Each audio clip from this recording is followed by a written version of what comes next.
ଶିମିଳିପାଳ ଅଭୟାରଣ୍ୟ କର୍ତ୍ତୃପକ୍ଷଙ୍କ ଜୁଲମ। ଅଭୟାରଣ୍ୟର ବକୁଆ ଗ୍ରାମକୁ ବୋରିଂ ଖୋଳିବା ପାଇଁ ଯାଇଥିବା ଗାଡ଼ିକୁ ବନ ବିଭାଗର ମନା। ଫଳରେ ବୋରିଂ ଗାଡ଼ିଟି ବୋରିଂ ନ ଖୋଳି ଫେରି ଆସିବା ପରେ ଗ୍ରାମରେ ଉତ୍ତେଜନା। ଗ୍ରାମର ଉତ୍ତ୍ୟକ୍ତ ଲୋକେ ନିକଟରେ ଥିବା ବକୁଆ ବିଟ୍ ହାଉସ୍ରେ ତାଲା ବନ୍ଦ କରିବା ସହିତ ନିକଟରେ ଏକ ଗେଟ୍ କରି ପ୍ରତିବାଦ କରୁଛନ୍ତି ସ୍ଥାନୀୟ ବାସିନ୍ଦା। ଗ୍ରାମରେ ବୋରିଂ ନହେଲେ ବନ ବିଭାଗର କୌଣସି ଅଧିକାରୀଙ୍କୁ ଗ୍ରାମରେ ପଶିବାକୁ ନ ଦେବା କିମ୍ବା ସ୍ଥାନୀୟ ବିଟ୍ ହାଉସ୍ ନିକଟରେ ଥିବା କୂଅର ମୁନ୍ଦାଏ ପାଣି ବି ବନ ବିଭାଗ କର୍ମଚାରୀଙ୍କୁ ନ ଦେବା ଜିଦ୍ରେ ବକୁଆ ଗ୍ରାମବାସୀ ବିଟ୍ ହାଉସ୍ ସମ୍ମୁଖରେ ବିକ୍ଷୋଭ ପ୍ରଦର୍ଶନ କରୁଥିବା ଦେଖିବାକୁ ମିଳିଛି। ତେବେ କ'ଣ କହୁଛନ୍ତି ଆସନ୍ତୁ ଜାଣିବା। ଡିଡି ଅଫିସରେ ରାଲି ହେଇଥିଲା ତ ଡିଡି ସାର୍ କି କହିଲେ?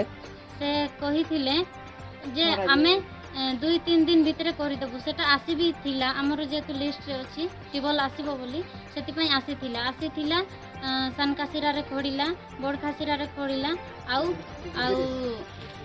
ଖେଜୁରୀରେ ବି ହେଇଛି ବୋଲି କହୁଛନ୍ତି।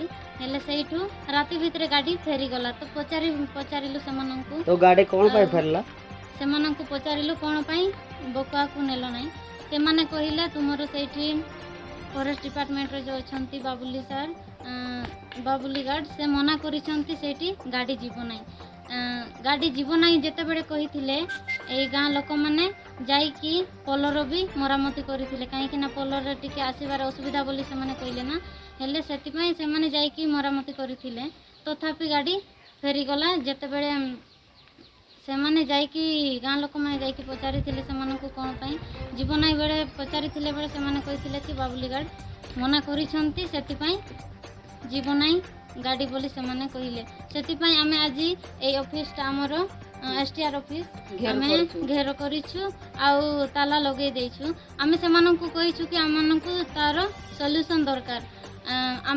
ଯଦି ସେମାନେ ସଫା ପାଣି ପିଉଛନ୍ତି, ଆମେ କ'ଣ ପାଇଁ ପିଇପାରିବୁ ନାହିଁ।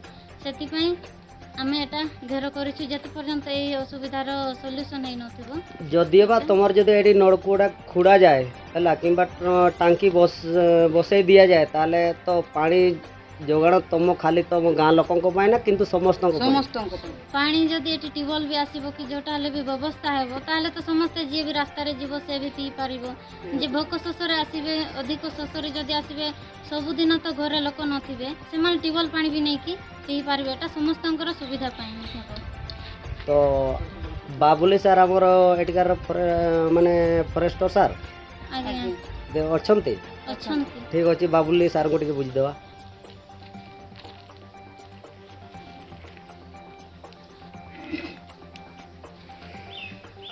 ସାର୍ ଆସୁ କହିବେ ଯେଉଁଟା ଆପଣଙ୍କର ହେଲା ସେ ଜିନିଷଟା କହିବେ। ଆଉ କ'ଣ କିଛି ନାହିଁ ହେଲା, ଏଟା କିଛି ନାହିଁ। ତ ମୁଁ ସାର୍ କ'ଣ ପଚାରେ, ସେ ଗାଁ ଲୋକ ଯେଉଁଟା କହୁଛନ୍ତି ସେଇଟା ସତ କି ମିଛ ସେଇ ଜିନିଷଟା ପଚାରିବି। ମିଛ। ମୁଁ ମାନେ ସେ ଟ୍ୟୁବଲ୍ ବାଲା ସହିତ ମୋର ସାକ୍ଷାତ ନାହିଁ କି ମୁଁ ଟ୍ୟୁବଲ୍ ବାଲାଙ୍କୁ କିଛି କହି